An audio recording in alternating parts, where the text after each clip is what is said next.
wabarakatuh. Selamat pagi, salam sejahtera, Om Swastiastu, Namo Buddhaya, salam kebajikan. Sahabat bahasa, jumpa kembali bersama saya dalam acara Bincang Bersama Tokoh. Dalam hal ini telah hadir di hadapan kita dua orang tokoh bernama Rodia SPD dan Lentera Nurani Setra SS. SS itu sarjana sastra ya para sahabat bahasa. Sahabat bahasa, kami perlu menginformasikan dulu bahwa Kementerian Pendidikan, Kebudayaan, Ristek dan Teknologi tahun 2022 telah menerima sekitar 7.242 pegawai negeri di seluruh Indonesia, dan dari 7.242 itu 77 diantaranya diberikan kepada atau didistribusikan kepada badan bahasa, dan dari 77 yang didistribusikan ke badan bahasa, kantor bahasa NTB mendapatkan 4 orang pegawai. Nah, dalam hal ini dari 4 itu baru 2 yang hadir di NTB karena memang belum ada panggilan, tetapi karena mungkin jiwa semangatnya ya yang Mbak Rodia sama Lentera ini luar biasa ya, belum dipanggil sudah datang duluan gitu ya. Baik, selamat pagi Mbak Rodia, selamat pagi Mbak Lentera. Selamat pagi. Ini namanya luar biasa ini, terutama namanya Mbak Lentera ini. Lentera itu sering saya panggil lampu ya. Gitu. Lampu. Iya, ya. Saya mulai dulu dari Mbak Rodia. Mbak Rodia ini lahir di mana dan kira-kira dari universitas mana, jebolan universitas mana gitu ya. Silakan Mbak Rodia. Baik, saya asli Kendal, saya lahir di Kendal, Jawa Tengah. Kemudian saya lulusan dari Prodi Pendidikan Bahasa Sastra Indonesia dan Daerah dari Universitas Negeri Semarang. Universitas Negeri Semarang. Kalau Mbak Lentera lahir di mana dan universitas mana? Ya, baik, kalau saya lahirnya di Madura, Pamekasan. Pamekasan ya. Iya, tapi besarnya di Jember. Di Jember. Dan saya berkuliah di program studi Bahasa dan Sastra Universitas Gadjah Mada. Universitas Gadjah Mada ini luar biasa ya, Universitas Gadjah Mada dan dari UNES ya, Universitas Negeri Semarang. Yes. Ya, baik. Dalam perjalanan waktu tentu terutama ini Mbak Rodia, saya dengar Mbak Rodia pernah punya pengalaman banyak di dunia pekerjaan ya. Kira-kira bisa tidak diceritakan mulai dari sarjana kemudian sampai saat ini Mbak Rodia sudah ada di kantor bahasa NTB. Silakan Mbak. Oke, baik. Saya lulusan dari Prodi Pendidikan. Jadi secara garis besar saya akan masuk ke dunia guru. Nah, ketika lulus saya menjadi guru di pertengahan tahun 2017. Ketika itu saya mengajar di salah satu sekolah SMP swasta di Kota Semarang. Kemudian saya pindah ke Kendal. Dan sampai pendaftaran ini. Oh gitu. Tahun berapa itu jadi guru dan berapa tahun? Kurang lebih selama 4 tahun. 4 tahun ya. Oh lumayan ya. Saya hampir 6 tahun ya menjadi guru itu ya. Menjadi guru dan dosen itu hampir 6 tahun. Tetapi karena ada ada perintah dari atasan bahwa tidak boleh lagi mengajar, akhirnya kita berhenti setelah masuk di kantor bahasa. Ya jadi 6 tahun ya, cukup banyak, lumayan pengalaman. Kira-kira masih di Mbak Rodia ini. Mbak Rodia, kalau dibandingkan pekerjaan menjadi guru dengan menjadi pegawai di kantor bahasa, itu kira-kira bagaimana menurut Mbak Rodia? Apakah kalau saya ya sebagai seorang sarjana pendidikan, terus terang jiwa dari guru saya itu belum bisa hilang gitu sampai hari ini nih. Kira-kira Mbak Rodia seperti apa? Saya gini, karena sebelumnya punya pengalaman mengajar sebagai seorang guru, tentu saya ingin mengimplementasikan pengalaman itu ke dalam pekerjaan saya sekarang sebagai pengkaji bahasa dan sastra. Nah, mungkin gini, nanti kita pun di sini kan juga akan berkaitan dengan anak-anak yang akan melaksanakan UKBI. Iya, mungkin betul, ya Bapak ya. Betul. Jadi ada penyuluhan. Jadi tetap ada kaitannya ya, semacam itu. Ada penyuluhan, ada UKBI ya yang berhubungan dengan sekolah. Dan besok juga kita akan ada kegiatan pelindungan bahasa, yaitu revitalisasi. Itu juga kita mengumpulkan anak-anak SD dan SMP. Jadi Ya, itu juga jadi akan masih satu masih ini berkaitan ya, kan begitu. kebetulan juga berada dalam satu kementerian ya, Baik. Iya, baik. Baik, saya beralih ke Mbak Lentera. Mbak Lentera, saya tertarik dengan namanya ini. Ya, Mbak Lentera ini. Bisa nggak diceritakan filosofi dari nama ini dulu sebelum kita berbicara tentang apa namanya pendidikan dan pendidikan? Ya, silakan Mbak Lentera. Iya, nama saya Lentera, Ya. benar seperti kata Pak Kasman tadi, Ah. artinya memang lampu. Lampu ya. Iya. Ah. Kemudian dilanjutkan dengan Nurani dan Setra. Kalau Nurani itu Hati ya. hati Nurani. Kalau Setra? Setra itu gabungan nama dari kedua orang tua Oh saya. gitu ya. Apa panjangannya itu Setra? Setiawan dan Rahayu. Oh, Setiawan dan Rahayu. Oh, sama dengan anak saya. Anak saya itu Tajasa. Tahu Jawa Samawa. Itu artinya di dua nama anak saya itu saya memang mengambil dari sisi sastra ya, keindahannya saya ambil. Jadi Raka Ihsanul Tajasa pasti ada, Karen Ramadhani Tajasa. Tajasa itu tahu Jawa Samawa, artinya gabungan orang Jawa Sumbawa. Gitu ya. Setra tapi nama orang tua ya. Oke, baik. Mbak Lentera. Mbak Lentera kan kuliah di UGM, sastra murni tentunya ya, Sastra berbeda murni. dengan Mbak Rodia ya. Sastra murni. Nah, di kantor bahasa ini kan ada dua jenis ada dua bidang secara garis besar ya, ada pendidikan dan ada non pendidikan. Yang pendidikan nanti mungkin penyuluhan ya seperti tadi Mbak Rodia, kemudian ada juga yang non pendidikan, misal pelindungan bahasa itu termasuk non pendidikan karena kita mendidik. Kira-kira tertarik kemana kira-kira? Ya, saya sebenarnya juga tertarik di pelestarian bahasa. Pelestarian ya, pelindungan. gitu. Berarti nanti anggota KKLP saya nanti. Iya. Gitu ya. Iya, baik. Sudah punya pengalaman kerja, Mbak? Sebelumnya saya pernah bekerja setelah lulus, itu saya bekerja sebagai admin akademik, administrasi akademik di satu lembaga bimbingan belajar bahasa juga. Oh, gitu ya. Tapi bahasanya lebih ke bahasa asing, di bahasa Inggris, Ya, bahasa ya, ya. Jepang, Ya. seperti itu. Bukan pengajarnya ya? Bukan pengajar, Gitu saya hanya ya. sebagai Iya, yang sebagai- adminnya saja Iya, yang adminnya. mengatur di depan. Iya, baik. Gitu. Memang agak susah ya kalau kita berbicara jurusan bahasa dan sastra Indonesia, entah itu pendidikan atau untuk masuk ke dunia selain pendidikan itu memang agak susah. Agak sulit. Seperti pengalaman saya dulu ketika kuliah di Solo, saya pernah melamar di Primagama, Primagama untuk jadi tenaga pengajar di situ, gitu ya. Kenapa saya melamar di Primagama? Karena satu-satunya yang menerima jurusan bahasa Indonesia ya itu, gitu ya. Iya, kan agak susah ya. Sedikit, ya. Nah, terkecuali mungkin di dunia wartawan ya mungkin ya, Ya, itu jurnalis sangat ya, sebenarnya itu sangat berkaitan dengan bahasa ya. Kira-kira tertarik tidak dengan dunia jurnalis, Mbak Lentera? Iya, sebenarnya dulu saya memang pertama kali masuk ke sastra Indonesia itu memang pengennya jadi jurnalis gitu, reporter Ya. atau mungkin bisa jadi editor begitu. Saya harapannya pengennya dulu seperti itu. Iya, iya. Tapi setelah masuk itu ternyata saya lebih fokus pada bahasanya. Kemudian saya melihat peluang peneliti Iya. dan segala macam, itu kayaknya lebih saya begitu. Tetapi peneliti sekarang sudah ditarik loh ya. Iya, Sudah ditarik itu ke yang BRIN membuat ya. saya sedih. Saya juga status saya sekarang masih peneliti sampai Agustus. Nanti Agustus sudah ditarik peneliti itu. Saya beralih ke Widya Bahasa. Insya Allah mudah-mudahan cepat jadi anunya ya. Dan mungkin nanti mau tidak mau kita harus masuk semua ke situ, ke Widya Bahasa tadi itu. Widya Bahasa nanti menangani misal pelindungan bahasa, pembinaan bahasa dan pemasyarakatan bahasa itu ya. Iya, betul.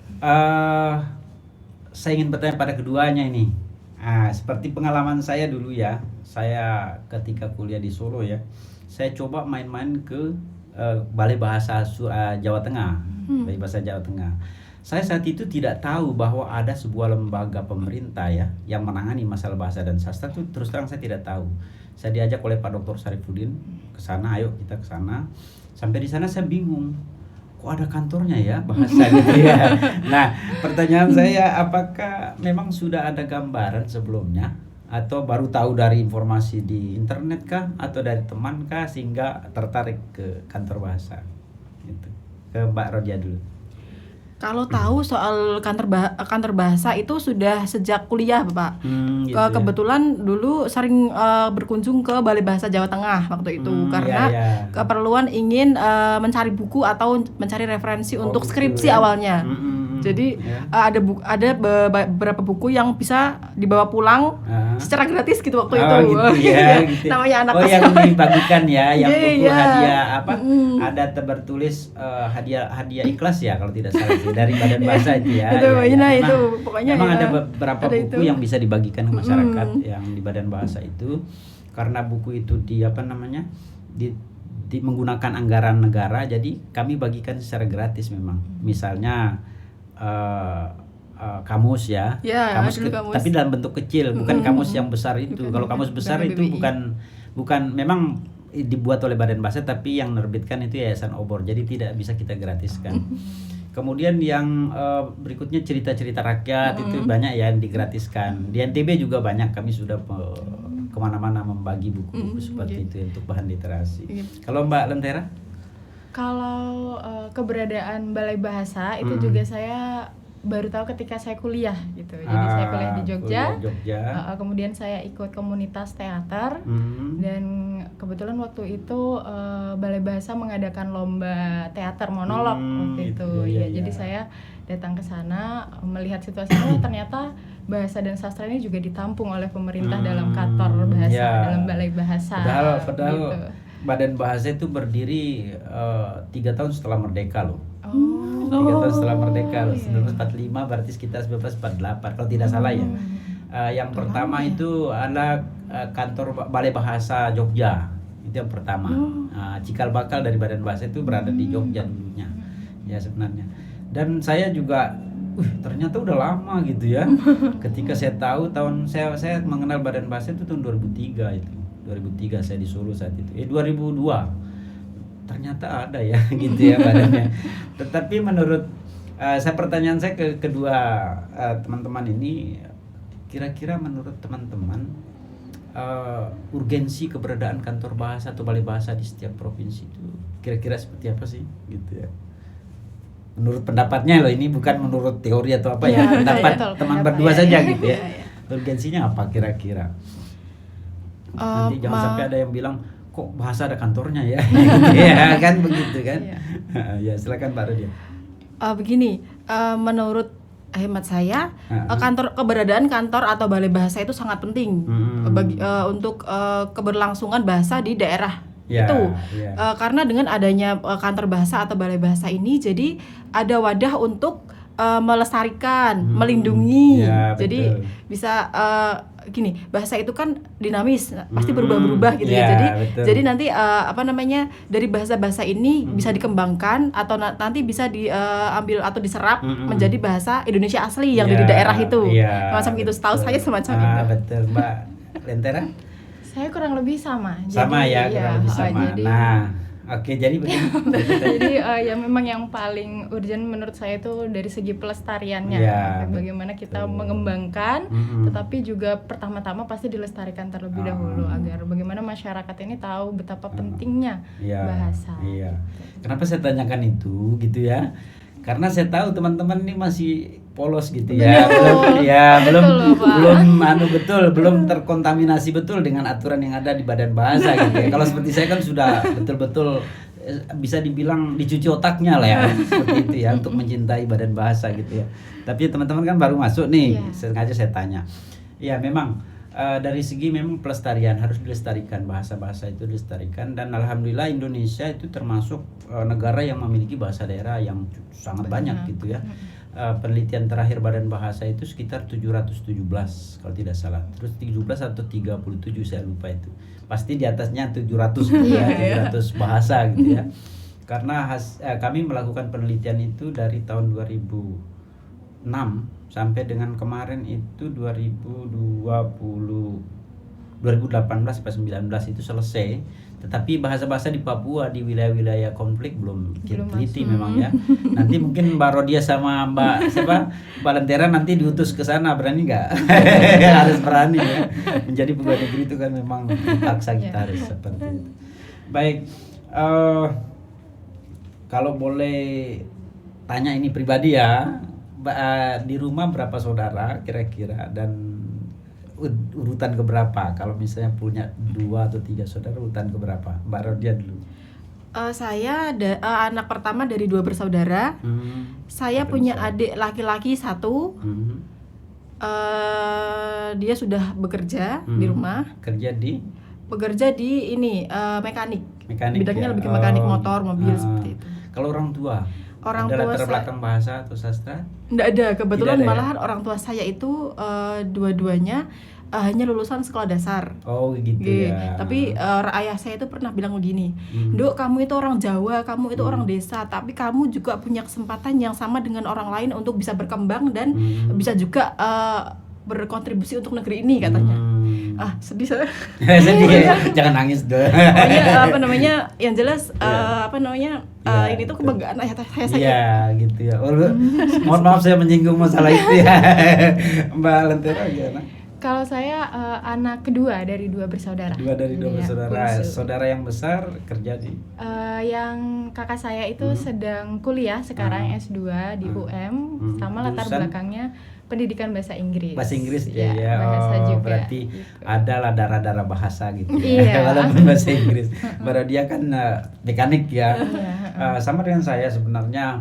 Kakak saya tuh pernah bahasa Inggris dulu kuliah, tapi nggak selesai kuliahnya. Gitu ya. Dan bapak saya kebetulan guru. Sebenarnya dasarnya sama Mbak Rodia. Saya juga orang kampung dan kenapa saya harus menuntut ilmu ya? Menuntut ilmu karena merasa diri orang kampung itu. Jadi jangan sampai kalah orang kampung dengan orang kota gitu ya. Dan pada kenyataannya presiden-presiden kita kan rata-rata dari kampung ya. Rata-rata dari kampung. Artinya justru kampung itu yang luar biasa menurut saya. Baik, Mbak Rodia, kalau boleh tanya ini status Mbak Rodia masih gadis atau sudah? Saya belum menikah, Pak. Oh, belum menikah. Kalau Mbak ini? Sama, saya masih lajang. Nah, tips dari saya jika belum menikah ya, carilah orang NTB ya. Biar betah ya. Biar betah nanti di sini ya. Biar betah ya. Karena apa? Karena nanti kalau misalnya teman-teman tidak betah tentu terganggu pekerjaan gitu kan, Nah, kalau sudah betah di sini, punya suami orang sini kan enak kerjanya tuh, tidak terganggu ya. Betul. Baik, kira-kira pandangan teman berdua ya tentang NTB pertama ketika melihat NTB gitu ya. Kan ada orang Jawa itu yang tidak tahu di mana sih NTB itu gitu ya. Bahkan dia taunya Bali gitu ya, enggak tahu NTB. NTB itu jangan-jangan di dekat Papua gitu kan pikiran mereka ya. Kira-kira menurut teman berdua ketika turun dari pesawat NTB ini seperti ini gitu. Seperti apa kira-kira pandangan Mbak Rodia dulu? NTB itu banyak orang yang lebih kenal dengan Lombok biasanya, Pak. Lomboknya ya. Dengan wisatanya, alamnya yang indah, Gunung Rinjani biasanya gitu gitu. Jadi Mbak Rodia sudah mendengar itu di sana ya, di Jawa ya. Iya. Kemudian ini kepulauannya, karena kan ini Lombok, nanti kan di sebelahnya ada Sumbawa sampai ke Bima itu kan ya. Oh, udah paham. Jadi saya itu awalnya sebenarnya suka tertarik dengan dunia geografi dulunya. Cuman lebih sekarang kalau ketika kuliah itu lebih ternyata saya nyaman di bahasa, yaudah mendalami bahasa gitu. Terus kalau Balentera? Kalau saya juga, kalau NTB itu pertama-tama tentunya saya tahunya dari pariwisatanya. Lombok berarti ya. Iya, Lombok. Karena Sumbawa pariwisatanya belum terlalu ini. Betul, iya. Kemudian saya mendengar kalau orang-orangnya berwatak keras seperti itu yang gitu saya ya. dengar. Iya, tapi gitu. begitu datang ternyata tidak juga. Tidak juga ya, ramah-ramah sekali baik-baik orang-orangnya. Tetapi pernah dengar enggak istilah Pulau Moyo namanya? Moyo pernah ya. Pernah. Pulau Moyo itu katanya dulu pernah datang Lady Day. Oh iya, pernah Pak, pernah baca itu juga. Pulau Moyo itu adanya di Pulau Sumbawa, masih dalam kawasan Kabupaten Sumbawa. Saya pernah ke sana, tetapi tidak berani kita nginap di hotel yang ada di situ karena semalam katanya 5 jutaan hotelnya. Jadi kita nginap di hotel-hotel murah di perkampungan itu ya. Nah, kalau ada waktu suatu saat, secara kebetulan dulu kami meneliti bahasa di sana. Jadi ada kesempatan melihat indahnya pemandangan ya. Nah, sekarang kira-kira kita sudah tidak menjadi peneliti lagi masalahnya sekarang kan. Nggak bisa lagi ke sana gitu. Iya, baik. Jadi kesan terhadap ini dilihat Lombok dulu ya. Karena ketika saya dulu di Jawa banyak teman yang nggak tahu Lombok tuh Jawa NTB tuh mana sih gitu ya. Jangan-jangan hitam-hitam semua, keriting-keriting semua gitu ya. Padahal kenyataan kan tidak. Tetapi terus terang keriting itu menyelamatkan saya ketika ada di Papua dulu. Karena disandra dulu oleh orang Papua, saya bilang kita sama-sama timur Pak, rambut saya keriting, kulit saya hitam gitu. Tadi saya dilepas gara-gara. Iya baik. Dulu ketika meneliti bahasa Papua itu pernah saya disandra karena dipikirnya mungkin kalau lihat orang yang kulitnya berbeda di sana katanya penjajah datang gitu ya. Tapi itu orang-orang yang di pedalaman sih. Kalau orang-orang di kota ya sudah tidak. Mungkin itulah yang sekarang kompleks itu kan, yang masih kompleks. Tapi gara-gara kulit saya hitam ya selalu lolos gitu. Iya, kesan terhadap Pulau Lombok ya. Kemarin dengar ndak ada Mandalika itu ya? Dengar ya? Iya, Sateh. Kenapa nggak datang aja pas saat itu gitu ya? Sekaligus. Sebenarnya pingin ya. Pengen, Pak, pengen lihat. Tapi ya lumayan sih tiketnya itu agak mahal. Tapi ada yang murah kayaknya yang tanpa atap itu 150.000 atau berapa gitu ya. Saya kira dulu mau ikut itu nonton sekalian gitu. Sekalian mampir di sini. Kalau boleh tahu sekarang tinggal di mana? Di sini. Kami berdua tinggal satu kos kos yang sama di Jalan Irigasi, Bapak. Irigasi 5 Blok A. Oh, irigasi ya. Jangan disebut detil. Iya, nanti ada. Oh iya. Ada cowok masa Oh, iya. nyamper. Baik, terima kasih Mbak Rodia dan Mbak Lentera. Semoga bekerja di sini dengan betah ya. Amin. Dengan betah. Di sini sebenarnya di kantor bahasa NTB ini lengkap ya, sukunya lengkap, ada suku Sumbawa. Cuman satu yang belum, suku Mbojo yang belum ada. Bima belum ada. Yang Sumbawa sudah ada, di Lombok sendiri banyak gitu ya. Dari Jawa malah urutan kedua banyaknya dibanding Sumbawa. Sumbawa itu hanya saya sendiri. Kalau dari Jawa itu urutan kedua di bawah Lombok. Banyakan Lombok karena memang daerahnya di sini ya. Itu saja kayaknya suku yang ada di sini, ada Jawa, Sasak dan Samawa. Nah, pernah ada Mbojo tapi udah pensiun beliau. Nah, semoga betah nanti di sini dan dipelajari dulu, dinikmati ya, jangan baper ya kalau ada sesuatu dan lain hal misalnya ya, jangan baper, dinikmati saja dulu. Toh nanti akan ketemu juga pada akhirnya simpulan bahwa oh ternyata si A seperti ini, si B seperti dan seterusnya ya, sehingga kita nanti bisa menyumbangkan sesuatu yang maksimal pada bangsa dan negara. Demikian para pemirsa, bincang kami bersama dua tokoh, Mbak Rodia dan Mbak Lentera, yang saat ini sudah berada di Kantor Bahasa Provinsi Nusa Tenggara Barat. Akhirul kalam, wabillahi taufiq wal hidayah. Assalamualaikum warahmatullahi wabarakatuh. Nah, sahabat bahasa, itu tadi tayangan Siniar Sasambo edisi kali ini. Gimana? Seru kan? Nah, maka dari itu sahabat bahasa, jangan lupa untuk berlangganan kanal YouTube Kantor Bahasa Nusa Tenggara Barat. Sukai video yang kamu pilih, berikan komentar dan nyalakan lonceng pemberitahuan supaya kamu tidak ketinggalan video-video terbaru dari Kantor Bahasa Nusa Tenggara Barat. Tadi video-video yang kamu saksikan juga kamu dengarkan dan saksikan melalui SoundCloud dan Spotify Siniar Sasambo. Jangan sampai terlewat ya. Dah.